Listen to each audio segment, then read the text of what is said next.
ちょっと不安。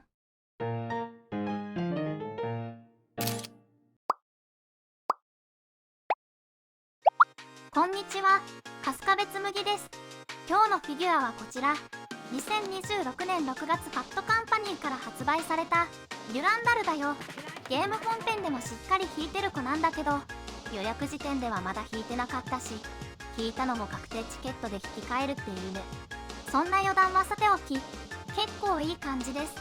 こんなキリッとした顔してますが、ゲーム本編中はネタ方面な子です。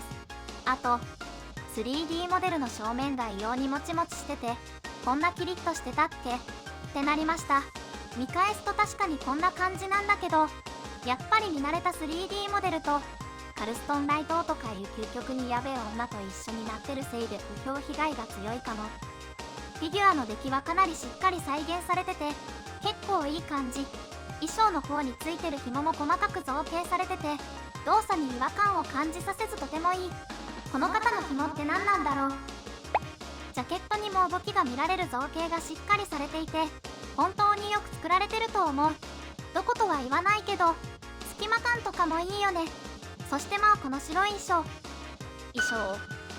という疑問はさておき、白という単調で難しそうな服、それをここまで単調に感じさせない造形や彩色はさすがだなって思ったね。老舗メーカーだけある、パール感のある塗装をしているってメーカーの人も言ってたかな。マットに仕上げるよりこちらの方が正解って感じがするね。なんとなくみんなが言いたいことわかる。あれに触れないの不自然じゃないかって。それはこの後で。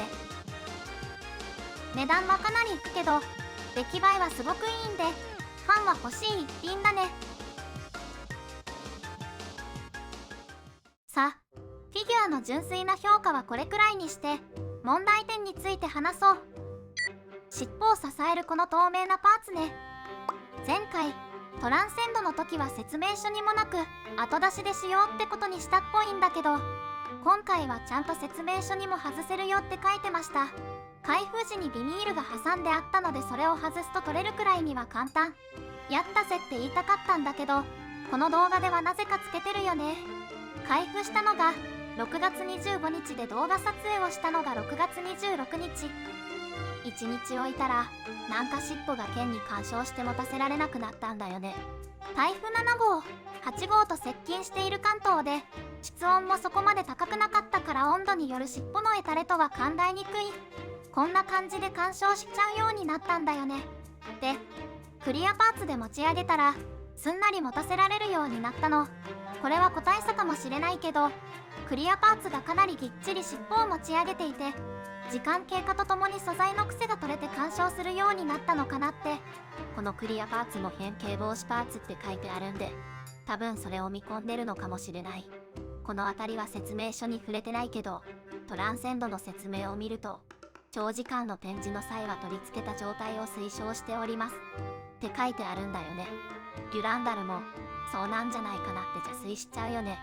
もしこれが長期間展示でのだれ下がりを見込んでるなら、なんかさ、もうちょっと工夫できないのかなってのはすごく思う。まあこれは他に同じ事象が出てないようなので個体差かもしれないってのが大きい。なのでアーシは実験も含めてクリアパーツを取った状態で飾り経過観察しようと思う。これ以上悪化しなければそれで嬉しいし、悪化するならお気持ち表明しようかなって思う。みんなは無難にクリアパーツを使って飾っておいた方がいいと思うよ。そしてもう一個思ったのがこれ。両面テープで固定させるのやめない？構造上自然に持たせるのが難しいのかもしれないけど、ダボ穴でつないで展示させやすさを優先させない？ゴーソンミンみたいに細かなパーツを両面テープはギリ納得できるけど、このサイズなら安定を取る方がずっといいと思う。剣を持たせず展示したいって需要に応えたのかもしれないけど、もう少し展示のしやすさってのも考えていいと思う。それに両面テープで塗装剥がれとかサポート対象外って明記してるしね。これはめんどくせえフィギュアオタクの N=1 の意見なんで、実際はそうじゃないのかもしれないけどね。約2万7000円払ってる身としてはいろいろ言いたくなる気持ちもある。それにビブロス、カルストンライトと予約してるんでファン。といった感じでデュランダルでした。細かなことを気にしないのであれば本当にいいフィギュアですんで、ファンは買っていいと思う。怖ければ変形防止パーツを必ずつけておきましょう。今年の夏は暑くなるみたいだし。それじゃあ今回の動画はここまで。ご視聴ありがとうございました。また次も気が向いたら動画作ろうと思うので、よかったら見に来てください。あ、よかったら高評価やチャンネル登録とかしてくれると嬉しいかな。写真はファンティアにまとめているよ。ファンティアのアカウントがあれば誰でも見れるから、そちらもよければ概要欄のリンクから行ってみてね。じゃあ機会があればまた別の動画で会おうね。